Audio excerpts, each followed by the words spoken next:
Shalom alaihim bisem Yesua Hamasiah. Salam sejahtera di dalam nama Tuhan Yesus Kristus. Bapak Ibu peserta sekolah tinggi Alkitab, kita masuk di dalam pelajaran nomor 029. Pelajaran nomor 29 ya. Ini Keluaran pasal 20 ya. Kalau Keluaran pasal 20 Anda pasti tahu, langsung tahu ini soal urusan dasatitah atau 10 commandment atau 10 perintah Allah ya. Keluaran pasal 20 ini Musa nanti akhirnya ada 10 perintah Allah ya. Tentu prosesnya ada di gunung dulu ya. Saudara-saudara, pelajaran tentang 10 perintah Allah ini tidak boleh gagal paham ya. Ayat 1 sampai ayat 17. Keluaran 20 ayat 1 sampai ayat 17. Dasatitah 10 perintah Allah. Kuisnya begini. Ini dari tahun ke tahun ya. Pelajaran di sekolah Alkitab selalu kuisnya begini nih. Dari tahun ke tahun soal dasatitah. Urutkan 10 perintah Allah. Dari nomor 1 sampai nomor 10. Jawabannya macem-macem loh saudara loh. Ya. Pengalaman dari kemarin-kemarin. Urutkan 10 perintah Allah dari nomor 1 sampai nomor 10. Itu kuisnya ya. Oke. Terus ini agak ke depan ya. 10 perintah Allah ini termasuk yang batal apa tidak, itu kuis selanjutannya. Kuisnya ada beberapa nih soal 10 perintah Allah ya. Pertama, urutkan. Kedua, termasuk yang batal apa enggak 10 perintah Allah itu. Nanti di perjanjian baru termasuk yang dibatalkan atau tidak. Kan Taurat itu ya. Ya saudara-saudara, di dalam pelajaran 029 dan pelajaran selanjutnya juga, tidak semua ayat Alkitab pasal-pasalnya kita bahas ya. Boleh saja loncat-loncat. Tidak berarti bahwa yang diloncati nggak penting, tidak berarti begitu ya. Kita mau ambil tarik benang merahnya. Anda tetap boleh membaca pasal-pasal ayat-ayat yang tidak kita bahas di dalam sekolah tinggi Alkitab ini. Dan Anda boleh nanya juga dengan menyebutkan pasal. Pak, kami mau nanya pasal sekian, ayat sekian. Memang itu nggak ada di dalam pembahasan sekolah tinggi Alkitab, nggak apa-apa. Tanya aja boleh ya. Tidak berarti kalau loncat-loncat terus kita nggak nganggap penting. Enggak begitu. Kita mau cari benang merahnya. Nanti di perjanjian baru juga banyak loncat-loncat. Contoh misalnya kelahiran Yesus. Kita cuma comot yang di Lukas, ya kan? Terus yang di Matius, Markus ya nggak usah. Kita ambil yang Lukas saja. Untuk kelahiran Yesus, kelahiran Yesus itu kan banyak yang sama ya. Tapi nanti yang beda barulah kita bahas ya. Keluaran pasal 20. Tadi kuisnya sebutkan atau urutkan 10 perintah Allah. Kemudian yang kedua, termasuk yang batal apa enggak ini 10 perintah Allah. Nanti ya. Terus kita loncat terus ya. Silahkan dibaca Keluaran pasal 21 dan pasal 22. Loh kok langsung loncat Pak? Ya enggak apa-apa. Tadi saya bilang toh. Keluaran pasal 21, 22 itu Taurat banget saudara ya. Aturan begini begitu Taurat banget ya. Kuisnya, aturan yang Taurat banget di Keluaran 21, 22. Ya, bagi kita zaman now masih berlaku apa enggak?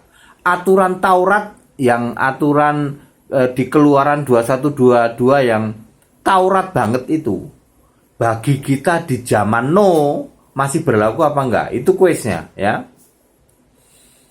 Kita loncat di Keluaran pasal 24 ayat 12 sampai dengan 18. Musa tinggal 40 hari 40 malam di puncak Gunung Sinai bertemu Tuhan. Sekarang kuisnya, ngapain kok sampai 40 hari 40 malam? Bagaimana tentang makannya sehari-hari? Siapa yang mensuplai makanan ke sana? Dia sedang di gunung, sementara rakyat Israel tidak boleh mendekat, ya. Nggak boleh, mesti tinggal di bawah, ya. Bagaimana tentang makannya? Apakah dia puasa 40 hari 40 malam? Ya. Ini yang kita mesti bisa jawab ya. Karena di luar sana itu mengolok-olok kita. Coba Musa di Gunung Sinai 40 hari 40 malam katanya ketemu Tuhan. Emangnya nggak makan tuh Musa? Bahkan nanti kalau kita masuk perjanjian baru, Yesus puasa 40 hari 40 malam pun diolok-olok. Mana ada kuat 40 hari 40 malam puasa. Ya nanti kita akan bahas soal ini ya. Maksudnya dia gagal paham tuh, dikiranya 40 hari 40 malam tuh nggak makan terus antara 40 hari sampai 40 malam, nggak kayak gitu. Demikian pula Musa 40 hari 40 malam itu kuisnya. Terus makannya bagaimana ya? Kenapa harus 40 hari 40 malam? Ya. Oke, itu di Keluaran 24. Sekarang masuk di Keluaran 25 ya. Ini bicara, saya menyinggung sedikit tentang tabut perjanjian di ayat 10 sampai 22. Tentang lalu 22 sampai 30 tentang meja sajian. Lalu 30 sampai 40 tentang ini yang peralatan-peralatan ya, kandil ya di sini ya. Oke. Terus kuisnya. Nah, ini kuisnya kan. Ini saya ambil yang tabut perjanjian. Kenapa? Karena itu penting nanti tabut perjanjian ini. Masih ada sejarahnya ke sana kemari soal tabut perjanjian ya. Tabut perjanjian kuisnya begini. Apa isi tabut perjanjian? Memang belum ada di pelajaran ini. Nggak apa-apa, kita loncat pelajarannya. Kuisnya loncat ya. Apa isi tabut perjanjian? Itu kuisnya ya. Terus kita loncat ke Keluaran pasal 26 ayat 1 sampai ayat 37. Ini tentang pembangunan kemah suci. Mengapa kemah suci perlu kita bahas?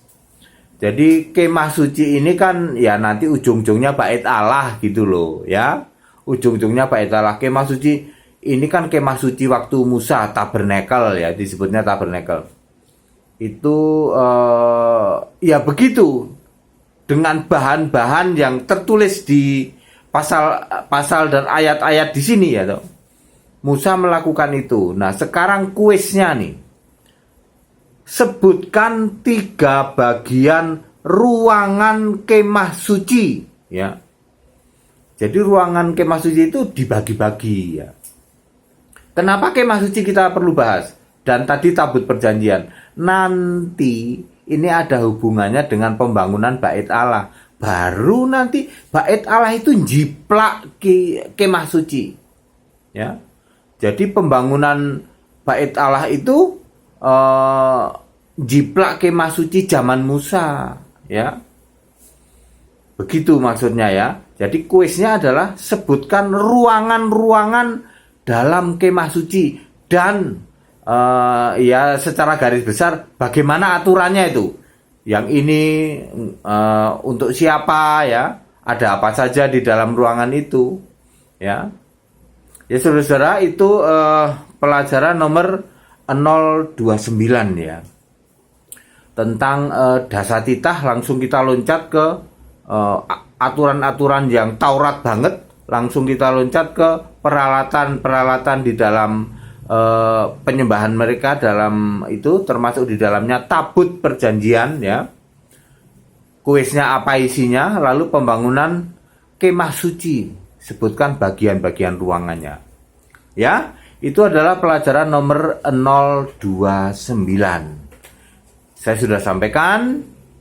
Shalom alaihim bisem Yesua Masih, haleluya, amin.